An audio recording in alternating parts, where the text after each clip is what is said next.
చేస్తున్న సంక్షేమ పథకాలు, నియోజకవర్గంలో ప్రభుత్వం ప్రవేశపెట్టిన పథకాలు జరిగిన అభివృద్ధిని ప్రతి ఇంటికి చేరవేయాలని పీలేరు శాసనసభ్యులు నల్లారి కిషోర్ కుమార్ రెడ్డి పార్టీ శ్రేణులకు దిశానిర్దేశం చేశారు. ఈ నెల 27వ తేదీ నుంచి పీలేరు నియోజకవర్గంలో ఇంటింటి ప్రచారం చేపట్టాలని ఆయన స్పష్టమైన ఆదేశాలు జారీ చేశారు. కలికిరి మండలం నగరిపల్లిలోని ఎమ్మెల్యే కార్యాలయంలో నిర్వహించిన నియోజకవర్గ స్థాయి సమావేశంలో కూటమి నాయకులు, ప్రజా ప్రతినిధులు, మండల, పట్టణ, గ్రామ అధ్యక్ష కార్యదర్శులు, కార్యకర్తలు, యూనిట్, క్లస్టర్, బూత్ ఇన్ఛార్జ్లతో ఎమ్మెల్యే మాట్లాడారు. ఈ సందర్భంగా ఆయన మాట్లాడుతూ ప్రతిరోజు ప్రతి పట్టణం, గ్రామంలోని ప్రతి యూనిట్ లో 30 ఇళ్ల చొప్పున సందర్శించాలి. ప్రతి ఇంట్లో 3 నిమిషాల పాటు ఉండి ప్రభుత్వ సంక్షేమ పథకాలు, పీలేరు నియోజకవర్గంలో జరిగిన అభివృద్ధిని ప్రజలకు వివరించాలి. కరపత్రాలు అందజేయాలని, అనంతరం వివరాలను మై టీడీపీ యాప్ లో తప్పనిసరిగా అప్లోడ్ చేయాలని సూచించారు. ప్రజల్లోకి కూటమి ప్రభుత్వం ప్రవేశపెట్టిన పథకాలు బలంగా తీసుకెళ్లడంలో క్యాడర్ పాత్ర కీలకమని, ప్రతి ఒక్కరు బాధ్యతగా పనిచేయాలని ఎమ్మెల్యే కిషోర్ కుమార్ రెడ్డి పిలుపునిచ్చారు.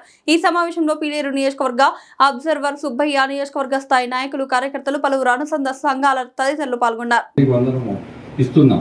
ఇయర్ చేరిన వాళ్ళకు కూడా అకౌంట్ లో నెక్స్ట్ వేయిపోతారు. ఇప్పుడు ఎవరైతే చేరారో స్కూళ్ళల్లో వాళ్ళకు కూడా వస్తుంది. తల్లికి వందనం పీలేరు కాన్స్టిట్యున్సీలో 31,000 మందికి ఇస్తున్నారు.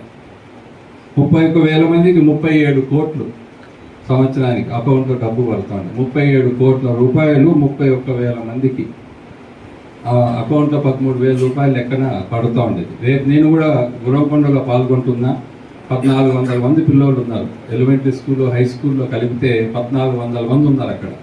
అందుకని నేను గురవకొండలో పాల్గొంటా. మన నాయకులు కూడా ఎక్కడైతే స్కూల్స్ ఉన్నాయో స్కూల్ కమిటీ చైర్మన్లు కూడా మనోళ్ళే ఉన్నారు. అందరూ 99% వాళ్ళతో కలిసి మీరు కూడా ఏ స్కూల్ మీకు సంబంధం ఉందో ఆ స్కూల్కు మన నాయకులంతా కూడా పోయి పాల్గొనాలని కోరుకుంటున్నాను. మిమ్మల్ని అందరినీ కూడా రేపే ప్రోగ్రామ్ అది.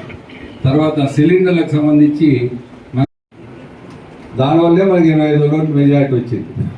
వైసీపీ వాళ్ళు ఏమనుకున్నారు, చాలామంది మన దగ్గర నుంచి వెళ్ళిపోయినారు.